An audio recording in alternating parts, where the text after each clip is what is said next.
చంద్రబాబు పాలనా తీరు సొంత పార్టీ నేతలనే బేజారు ఎత్తిస్తుందా? తమ పార్టీ ప్రభుత్వ అధినేత తీసుకుంటున్న నిర్ణయాలు సొంత పార్టీ నేతలకు సంతృప్తిని ఇవ్వడం లేదా?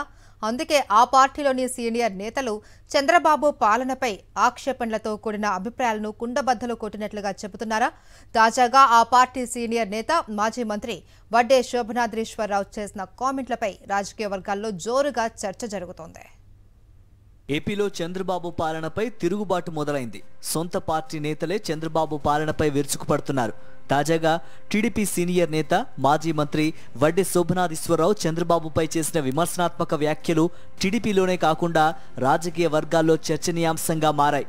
100-200 కోట్ల రూపాయల ఖర్చుతో పూర్తి చేయాల్సిన నేటి ప్రాజెక్టులను గాలికొదిలేసిన చంద్రబాబు పోలవరం బనకచెర్లకు 80,800 కోట్ల రూపాయలు ఎక్కడి నుంచి తెస్తారని ప్రశ్నించారు వడ్డే శోభనాద్రీశ్వరరావు.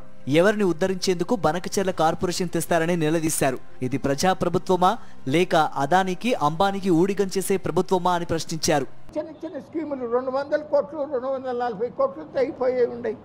వాటికి పెట్టండి డబ్బు.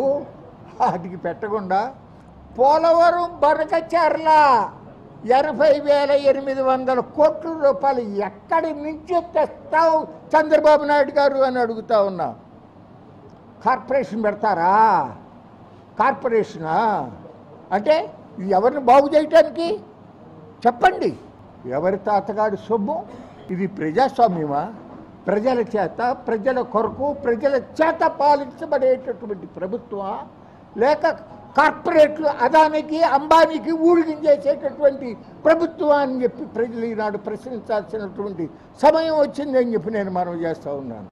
ఇక విధానపరమైన నిర్ణయాల్లో రాష్ట్ర ప్రభుత్వ ఆలోచన సరళి మారాల్సిన అవసరం ఉందన్నారు వడ్డే శోభనాద్రీశ్వరరావు.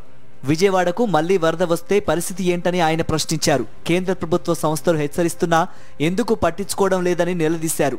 అమరావతితో పాటు విజయవాడ మొత్తం మునిగిపోతే ఎవరు బాధ్యత వహిస్తారని ప్రశ్నించారు.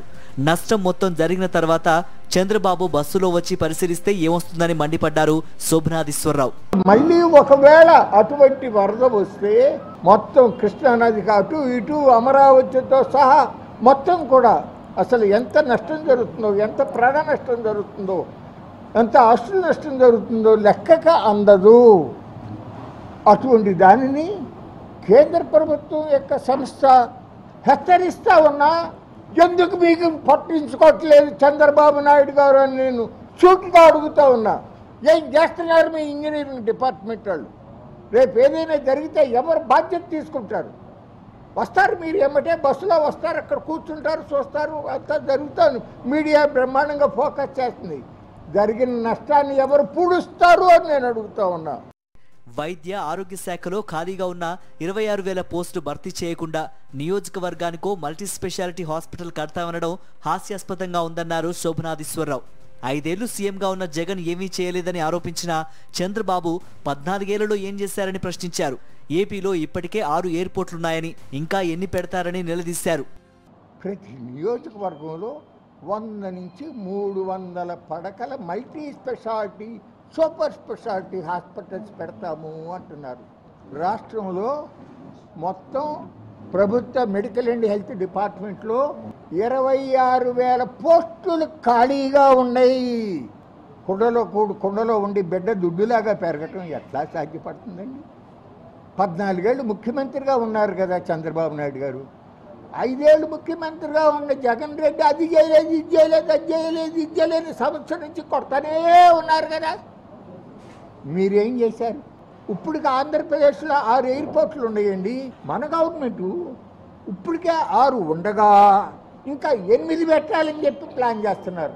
ఒక్కొక్క దానికి కొన్ని వేల ఎకరాలు భూములు కావాలి, కొన్ని వేల కోట్లు ఖర్చు అవుతుంది.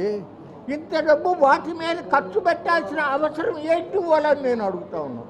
రాష్ట్రంలో విద్య మొత్తం 2 సంస్థల చేతుల్లోకి వెళ్లిపోయిందని, ప్రభుత్వ పాఠశాలల మనుగడే ప్రశ్నార్థకంగా మారే పరిస్థితి తలెత్తిందని ఆందోళన వ్యక్తం చేశారు వడ్డే శోభనాద్రీశ్వరరావు.